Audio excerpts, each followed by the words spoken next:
چطورین؟ خوبین؟ یه گزارش کار بدیم از کاری که این هفته میخوایم کنیم تو یوتیوب. فردا میریم وانتکس و دیوارش رو بتره کنیم و یه دونه ولاگ ازش میگیریم میاد بیرون. 2 ویدیو میخوام بدم، یکی در مورد سالنامه مجله هیپ هاپ کلونی، گاهنامه است اصلش، نه سالنامه. من میخوام در مورد قسمت گرافیتیش یه ذره با هم بخونیم این کتابو تو یوتیوب و توضیح بدم مثلا چی بوده این داستانش.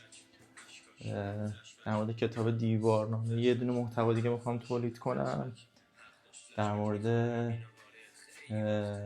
استریت آرت فستیوال کرواسی که من تو شرکت کردم، اونم میخوام یه ویدیو دیگه تولید کنم و این میشه 3 تا یا 4 تا ویدیو و بریم ببینیم چه اتفاقی میفته.